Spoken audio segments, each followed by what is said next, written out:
오늘은 인생의 우선순위라는 말씀의 제목을 함께 나눠보고자 합니다. 오늘 본문 마태복음 6장 25절 말씀에 그러므로 내가 너희에게 이르노니 목숨을 위하여 무엇을 먹을까 무엇을 마실까 몸을 위하여 무엇을 입을까 염려하지 말라 이렇게 기록하고 있습니다. 그리고 이 말씀은 또한 결론 부분에 위치한 31절 말씀에 그러므로 염려하여 이르기를 무엇을 먹을까 무엇을 마실까 무엇을 입을까 하지 말라 이렇게 반복하고 있습니다. 우리가 학창 시절에 시험을 보기 전 선생님들은 수업하는 중간에 이거 중요하니까 꼭 기억해 밑줄 쳐 이렇게 반복하여 학생들에게 가르치고 있습니다. 이처럼 오늘 본문이 25절과 31절 말씀을 함께 반복하는 이유는 우리가 살아가면서 얼마나 중요한 말씀인가 이렇게 하는 것을 우리에게 교훈하시고자 말씀하고 있는 것입니다. 이 세상에서 염려하고 싶어서 염려하는 사람이 몇이나 있을까요? 우리 인생이 얼마나 힘들면 몸도 지치고 또한 마음에는 근심과 걱정거리가 끊이지 않을까요? 의식주 문제에 결국 돈의 문제로 연결되어지고 있습니다. 걱정, 근심, 염려하지 말라고 하시는 이 예수님의 말씀에 정말 이러한 세상에서 살고 싶은 욕망이 가득 찹니다. 구약시대에 가장 힘들게 보낸 시절이 있다고 한다면 광야 시대를 뽑을 수 있습니다. 하늘에서는 만나가 내려오고 메추라기가 떨어져 구약 백성들을 하나님께서는 먹이시고 입히셨습니다. 또한 요즘같이 코로나 시대에 살고 힘든 경제로 인해서 우리는 의식주와 그 중에서도 이 경제적인 문제 때문에 근심하고 걱정하며 내일을 염려할 수밖에 없는 우리의 현실이 가득 차 있습니다. 이 오늘의 본문 6장 26절은 심지도 않고 거두지도 않고 이 창고에 모아서 들이지도 아니하되 언제나 즐겁게 지저귀는 공중의 새를 보라 이렇게 말씀하여 주시고 계십니다. 이 참새나 종달새 같은 이 하늘을 나는 새들도 심지도 않고 거두지도 않고 모아 들이지도 않아도 그들은 먹고 살 걱정 없이 노래하며 지낼 수 있는 것을 예수님께서는 비유하며 제자들에게 말씀하여 주고 계십니다. 하지만 이 말씀은 참새나 이 종달새와 같은 새들의 얘기지 우리와 같은 사람들의 삶에 적용하기란 매우 어렵다는 것을 느끼게 될 것입니다. 심고 거두고 모아들이는 일, 이러한 일들을 뼈 빠지게 수고하지도 않고 곡간에 매일매일 그러한 곡간의 곡식들이 가득하다면 이 얼마나 평안한 세상일까요? 죽어라 일하지도 않아도 은행에서는 돈이 들어오고 늘 쓰고도 남을 만큼의 돈이 풍족하다면 우리 또한 공중에 나는 새들과 같이 아무런 인생 걱정거리 없이 인생을 지저귀며 살아갈 수 있을 것입니다. 작년 코로나로 인하여서 실제로 제가 일하는 가게도 이 정부의 지침으로 인해 일하는 시간이 제한받게 되었습니다. 첫 일주일은 매우 좋았습니다. 일하는 시간이 많았기 때문에 처음 일주일은 너무나도 평안하고 몸의 피로도 풀리며 마음에는 즐거움이 가득 찼습니다. 하지만 2주, 3주, 약 한 달이 넘게 되니 이 경제적인 문제에 불안감을 느끼게 되었습니다. 이 실업급여도 신청하였지만 뭐가 잘못됐는지 몰라도 제 케이스는 묶여 있었고 돈이 점점 바닥이 나기 시작했습니다. 이 미국에서는 생활비 70% 이상이 집의 렌트비로 나가게 됩니다. 그리고 약 30% 정도가 생활비로 들어가게 되는데 당장 다음 달 렌트비도 내는 것이 부담되기 시작했습니다.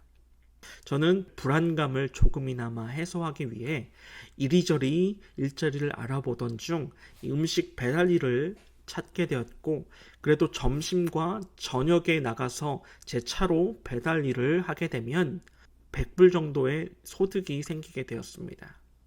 그 중에서도 주유비와 또한 세금을 제외하면 대략 65불 정도의 소득이 생기게 된 것입니다. 처음에는 계속 할까 고민됐지만 하루하루 지나고 나니 조금씩 재미도 생기게 되었습니다. 하지만 제 마음속에는 그 불안감, 이 시국을 어떻게 헤쳐나갈까 하는 그 불안감이 자리 잡고 있었습니다.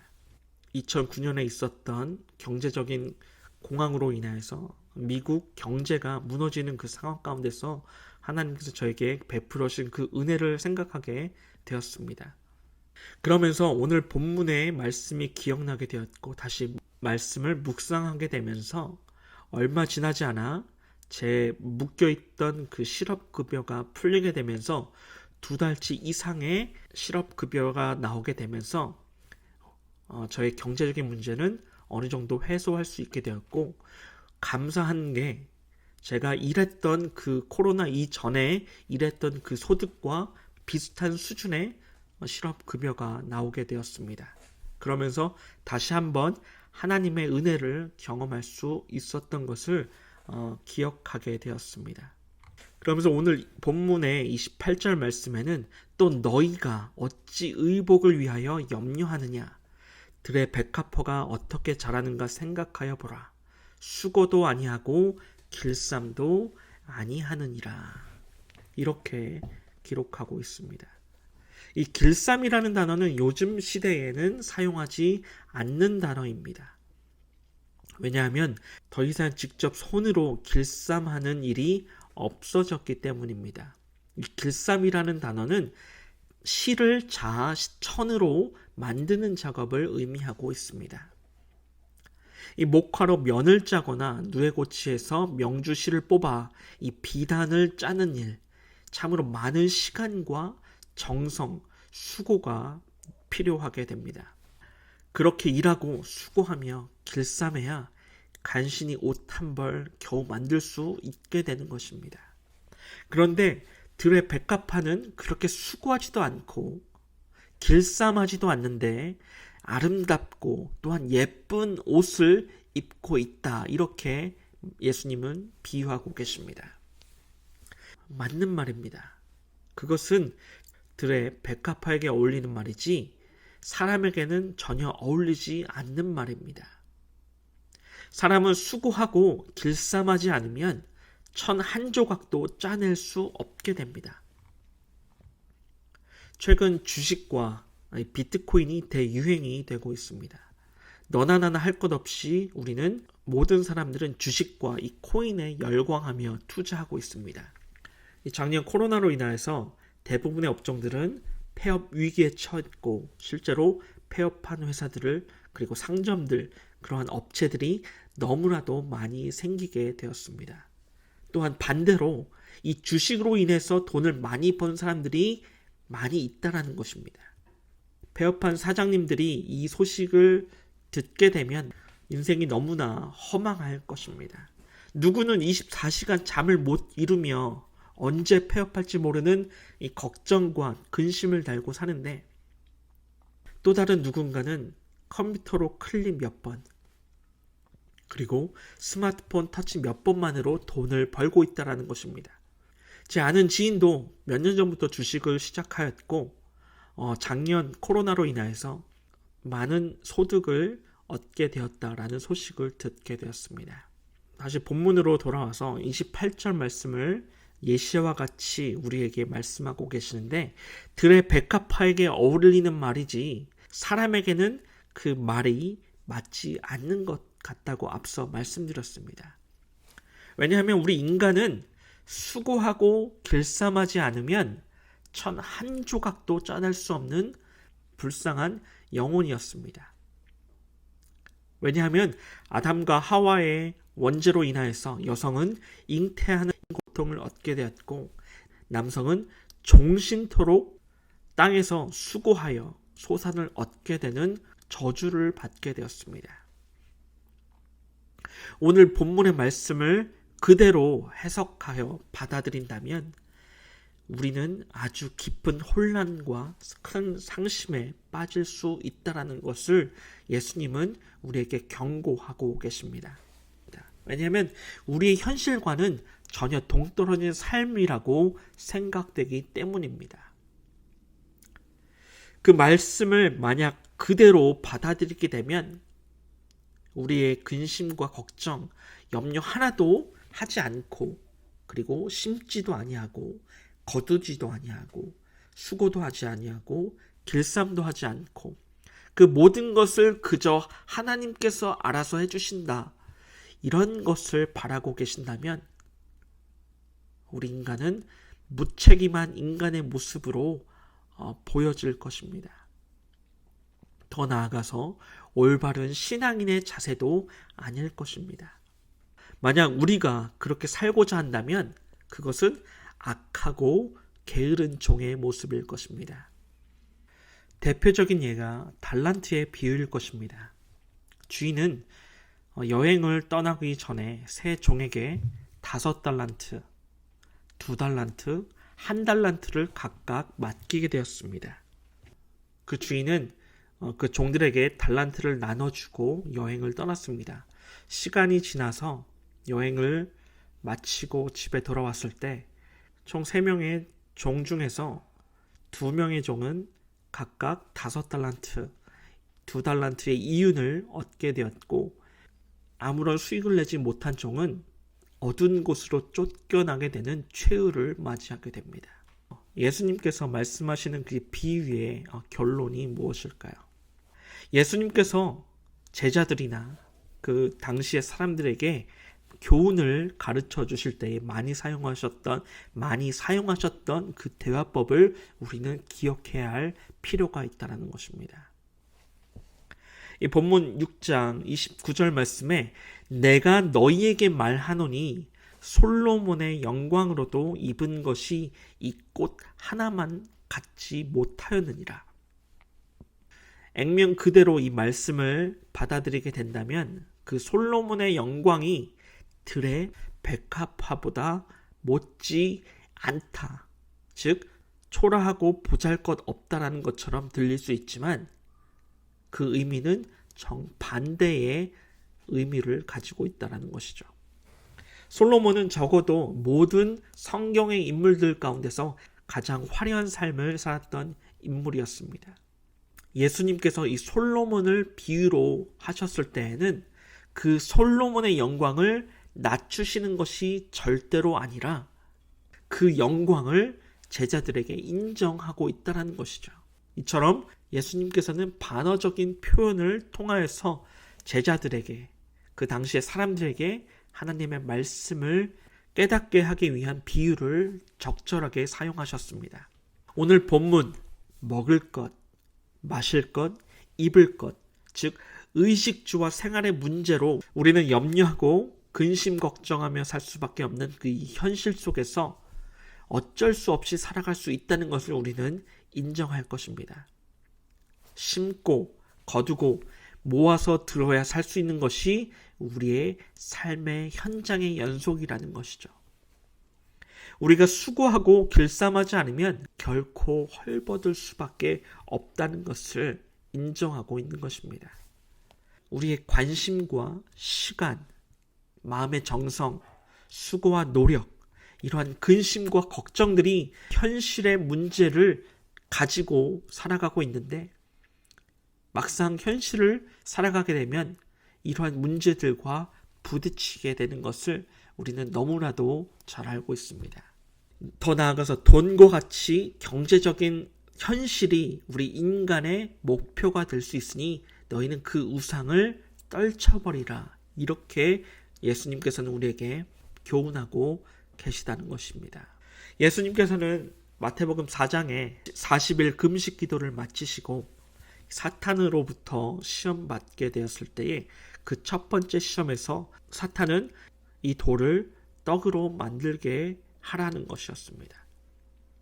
여기서 말하는 떡은 바로 돈과 경제적인 현실을 의미하고 있습니다. 광야에서는 모든 것들이 돌덩어리였죠. 그러나 그러한 돌덩어리들이 떡이 된다면 더 이상 근심하지 않고 떵떵거리며 살아갈 수 있다는 것을 말하고 있다는 것입니다. 하지만 예수님께서는 사탄에게 어떻게 답변하셨습니까? 사람이 떡으로만 사는 것이 아니라 하나님의 말씀으로 살아간다. 이렇게 말씀하셨습니다. 떡이 하찮고 불편한 것이 아니라 사람에게는 절대적으로 필요한 것이다. 그런 것도 포함하며 말씀하고 계십니다. 그러나 사람은 그 떡만으로는 살 수 없듯이 결코 인생은 음식으로, 경제적인 것으로 행복할 수 없다. 결코 하나님의 말씀으로 살아갈 수밖에 없을 때에 진정한 행복을 누릴 수 있게 된다라는 것입니다.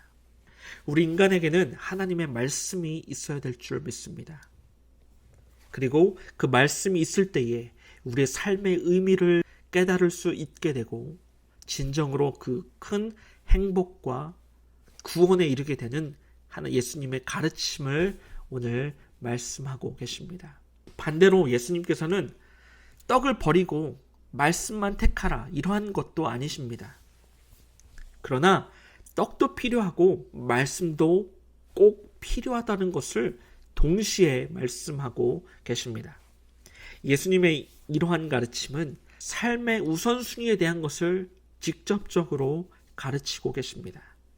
말씀을 중심으로 살되 떡을 추구하라 이러한 것을 교훈하고 있는 것이죠. 떡이 최고의 가치가 되고 떡이 삶의 최우선순위가 될 때에 결과적으로 너는 상처와 아픔으로 가득 차게 될 것이다. 이러한 것을 교훈하고 계십니다. 이러한 삶은 결코 행복할 수 없게 될 것입니다.